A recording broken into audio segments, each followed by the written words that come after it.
Me for this video. So this video marks the beginning of Module 5, and we are going to discuss reliability.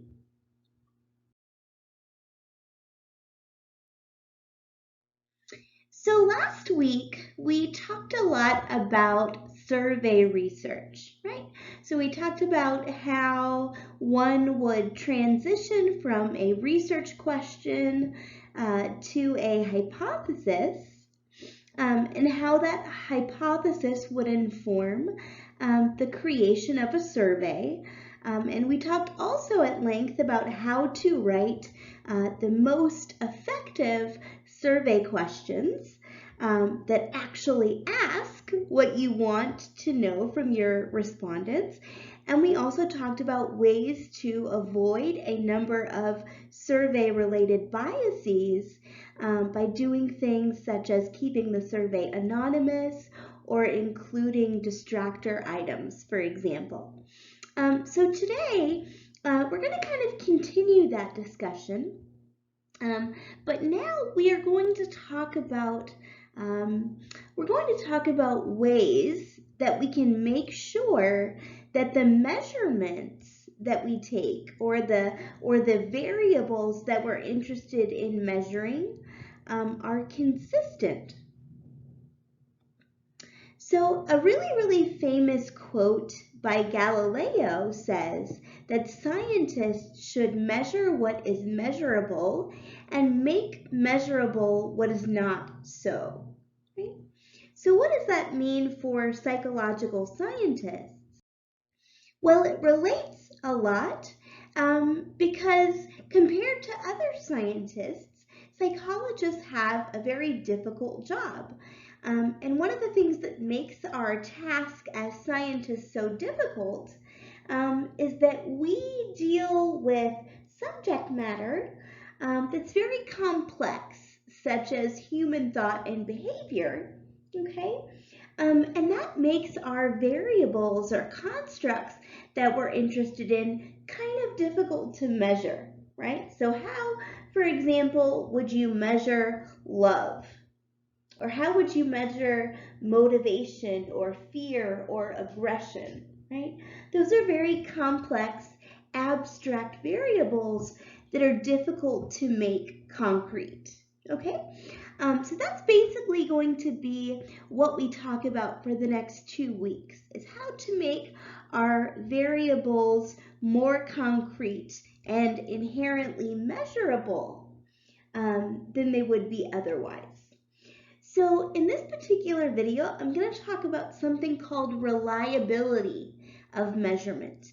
And so in this context, reliability means consistency of measurement.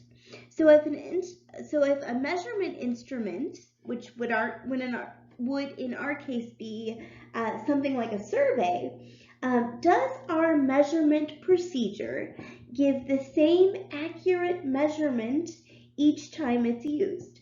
So kind of the classic example of a reliable measurement instrument is a ruler, right? Or a tape measure. Because every time you, for example, measure a table, it should equal the same number of inches that it was the last time you measured the table, right? So rulers, in general, if you're measuring the same object, should give you the same measurement over and over and over, okay? So that's what we're interested in evaluating for today, is we've created this survey or this instrument that we think is going to measure some kind of construct, and we want to be able to determine whether our construct or our measurement instrument is consistent. Okay, so in order to determine whether our construct that we're attempting to measure or the instrument that we're using to measure our construct is reliable, is we're going to have to understand more about what a measurement is. Okay, so any measurement that you take particularly a measurement of a psychological construct, you're going to follow this equation, right?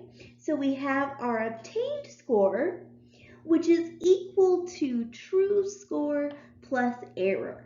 So let's go through each of these concepts together, each of these parts of this equation together. So first we have an obtained score, okay? So the obtained score, let's look at this example, okay? So let's say, for example, that you're a clinical psychologist and you are attempting to measure your client's level of depression.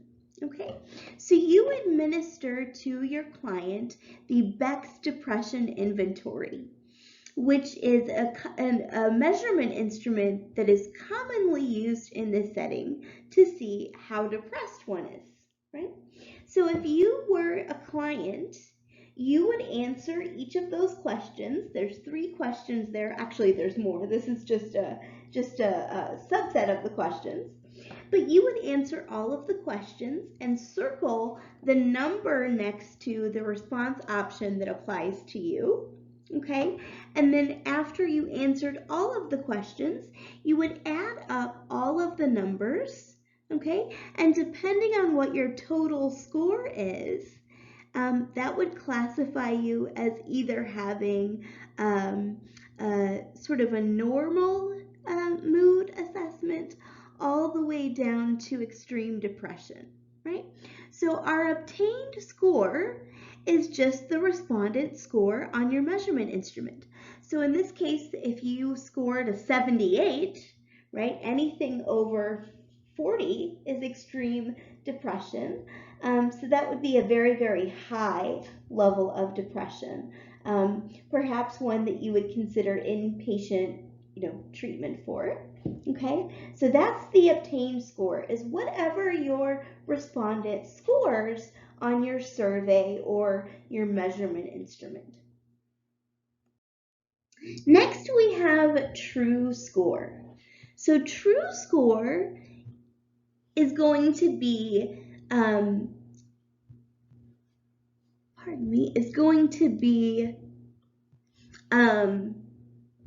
the respondent's actual level of whatever it is you're trying to measure, if it could be measured perfectly, right? So in a perfect world, okay, where there are no sources of bias or nothing wrong with your measurement instrument, okay, that would be your true score, okay? So the respondent's actual level of whatever it is you're trying to measure.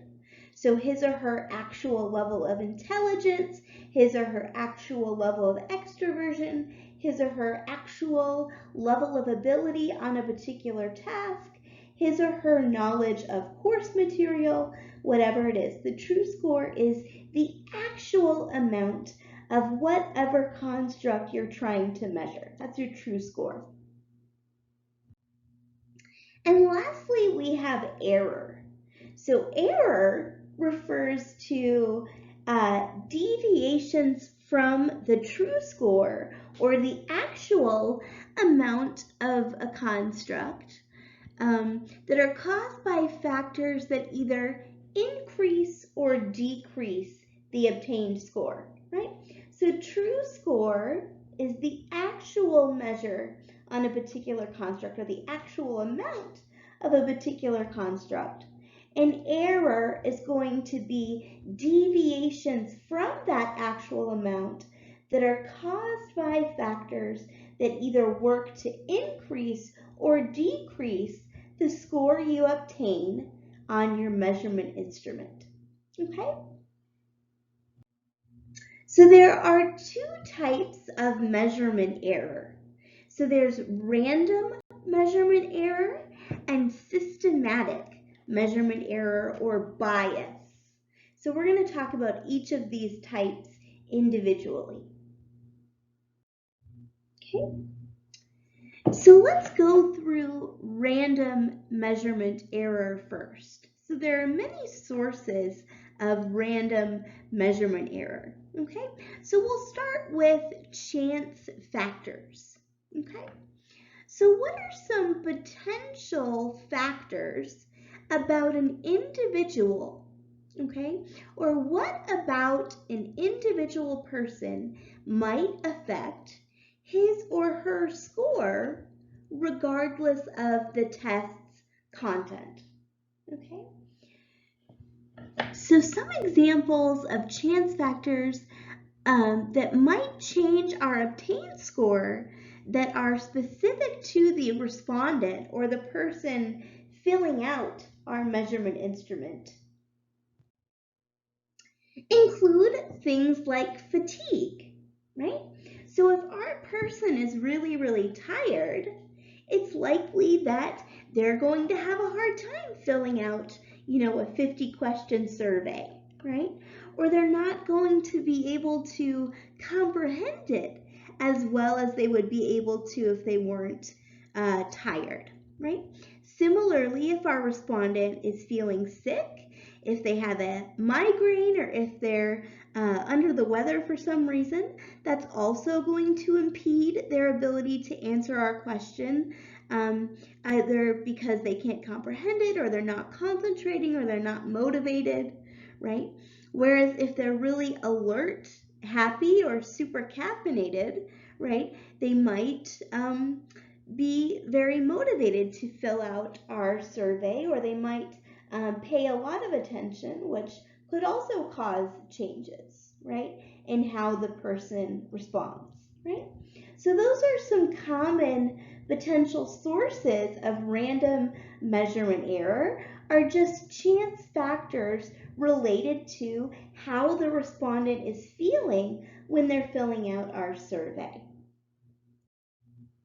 Okay, other examples of chance factors are factors related to the test administration.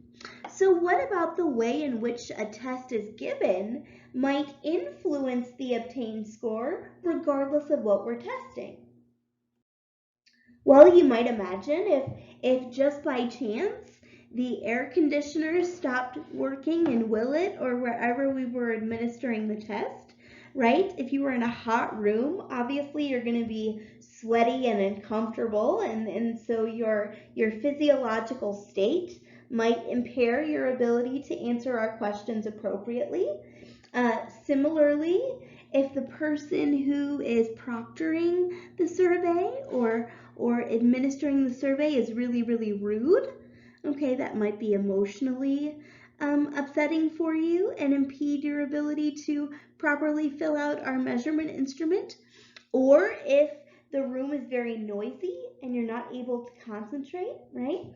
I don't know if there are many of you who remember our the old psychology building before Willett. It was in Wiggs, and it was a really, really old building, and the walls were very thin. So a lot of times, if I had students taking an exam or whatever in the classroom, even when I had the door shut, you could often hear people talking at full volume even in the next room, right? So obviously that's going to impede your ability to concentrate on your test and fill out your answers. Okay. So we talked about all of the potential factors that could cause random measurement error. So one of the things you might have deduced as I was talking about that is that random measurement error is unpredictable, or it doesn't follow a particular pattern, right? So some of those chance factors might make the obtained score increase, okay, while others might make it decrease depending on what construct we're attempting to measure. So that's kind of a characteristic of random measurement error, is your score could go up or your score could go down. Okay, so just to recap, so we've been talking about random measurement error. So again, basically what that means is So let's consider a scenario. So suppose you did really poorly on an exam, right? So you got a score that was much, much lower than the score that you anticipated on an exam, right? So there are two possibilities. One possibility is that you are not very knowledgeable about that particular subject, right? And if it's true that you are not very knowledgeable about that particular subject, then that means your obtained score reflects your true score perfectly, right? Because you didn't know any of the questions, any of the answers to those questions because you don't know a lot about the subject, right? But there's also a lot of other random or unsystematic or chance factors that could have influenced your exam score, right? So perhaps you broke up with your significant other the night before the exam, okay? Perhaps you overslept the morning of the test, okay? Or you stayed up late studying the night before, or you didn't eat breakfast, or maybe you got a speeding ticket on the way to class, right? Those are all unrelated chance factors that could have caused your obtained score to vary from what you actually know or what your true score is, right? Similarly, you could have prepared for the exam by hiring a tutor or forming a study group or meeting with your professor, right? Maybe you had some really good flashcards that you developed. Maybe you woke up a few hours early to study for the exam, but you had a cup of coffee, so you're still alert, right? So in that case, that would cause your obtained score to go up as a combination of your true knowledge of the event or of the subject, as well as those random chance factors of getting enough sleep, getting caffeinated, and putting more time into studying. Okay, so that summarizes random error or unsystematic error. Now let's talk about systematic error or bias.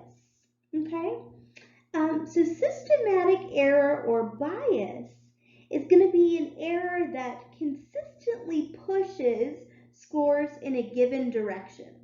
So unlike unsystematic or random error, where the score can either increase or decrease depending upon the factor, error is always consistently, or bias, is always going to go in the same direction, right? So let's suppose that you adjust your bathroom scale so that you always weigh 5 pounds more than you actually do in order to motivate yourself to stay on a diet, right?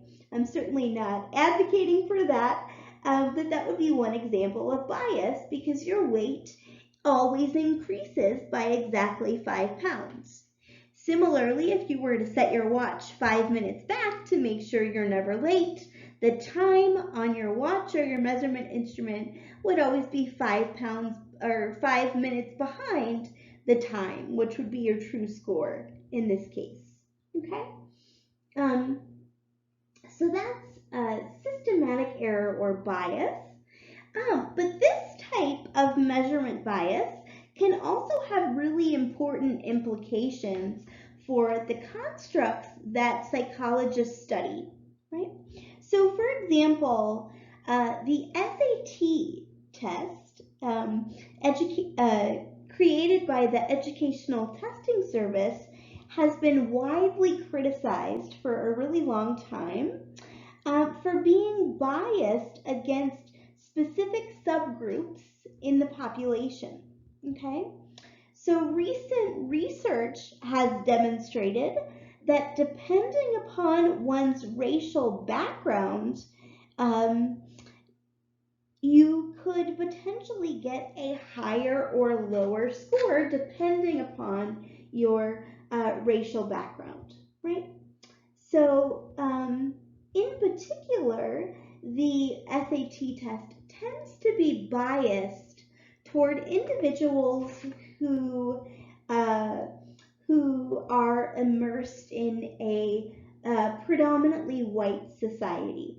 Okay, so many of the questions on the verbal section of the SAT in particular often use cultural expressions and terms and examples that are commonly used in groups of white people. And because people of color might not be as familiar with those expressions, they tend to get lower scores on the SAT. So what this means in effect is that the SAT may systematically underestimate the academic ability of certain minority groups, therefore putting them at a disadvantage for admission to colleges. Okay?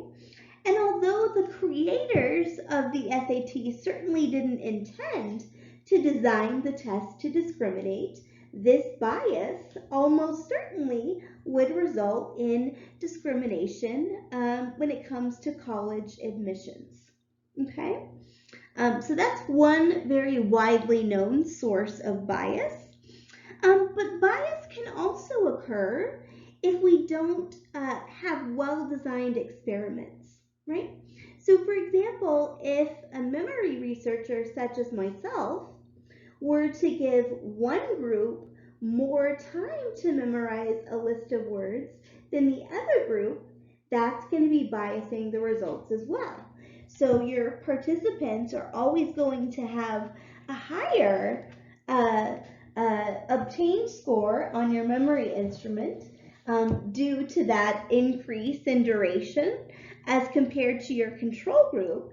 And that has nothing to do with their true level of memory ability and everything to do with the way that you've administered the test, right? So again, just to recap, systematic measurement error or bias always goes in the same direction.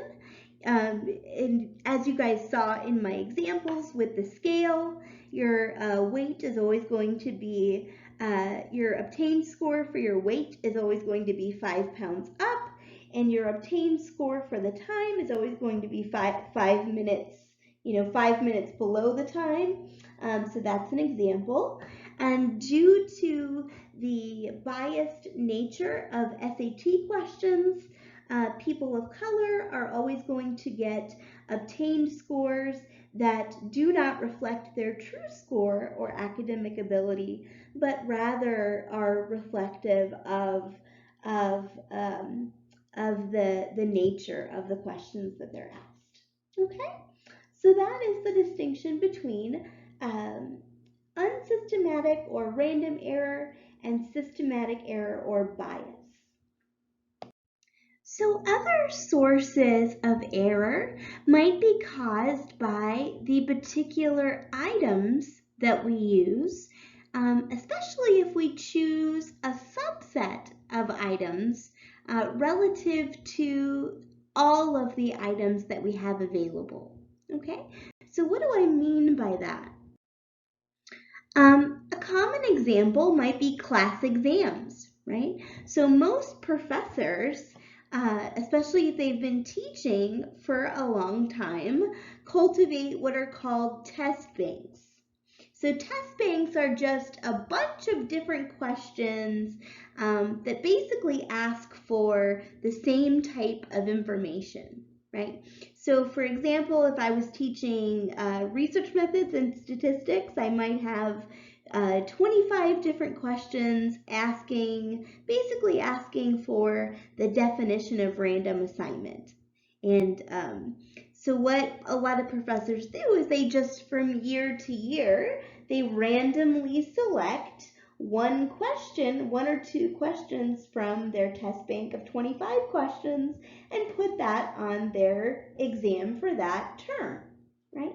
But what can happen sometimes is that because we can't test you on everything that we have, okay, we're going to choose that subset of possible questions. And maybe there's something about a question. Maybe you don't understand the question. Maybe the directions are unclear. Maybe you've never heard that particular example before and it's confusing to you, right? So if I had chose a different subset of questions, your score might differ, right? If maybe I had chosen a clearer question or an example you've heard before, you would get the question right, as opposed to the previous case when you got the question wrong, right? So depending upon the subset of questions I choose on an exam, your score might either go up or go down. Okay. Similarly, on an intelligence test, right? All intelligence tests have some computation questions and some verbal questions, right? So depending upon the particular math problem that the administrator of an intelligence test chooses, or the particular words they ask you to define, your score is going to change, right? So for example, if the random math problem that popped up was 8 times 7, right? Most people, depending upon their age and level of experience, are going to get that correct. And similarly, if you were asked to define the word tired, right? Presumably most people know what that means, as opposed to kind of an archaic literary term like pulchritude, which by the way means beauty, right? Most people probably have never heard that word before. And so if that word popped up on their intelligence test, then their score might go down, right? So here again with content sampling error, what's happening is the particular subset of questions that appears on the test, depending upon the nature of those questions, can either make your obtained score go up or go down. Similarly, we have something called time sampling error.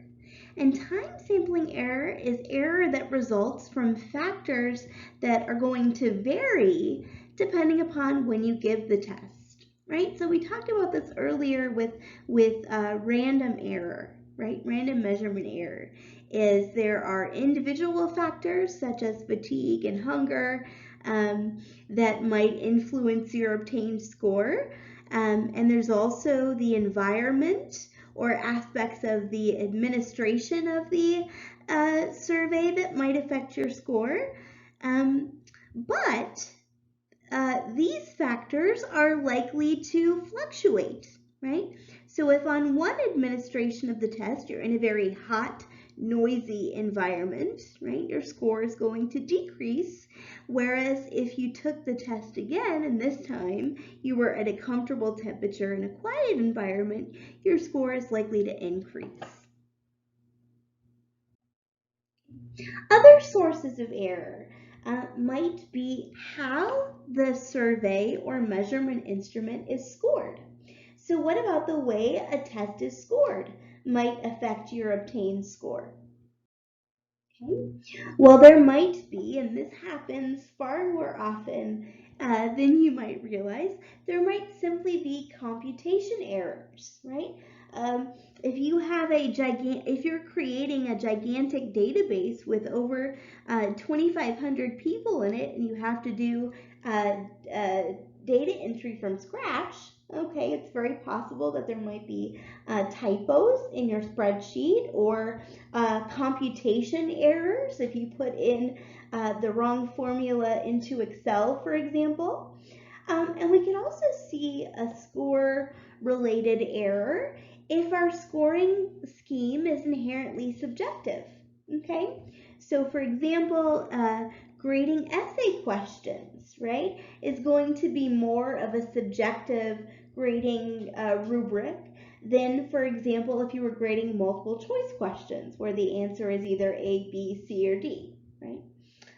Similarly, evaluating a painting or a piece of music or something creative is going to be a lot more subjective than evaluating, maybe a manuscript for publication or something like that.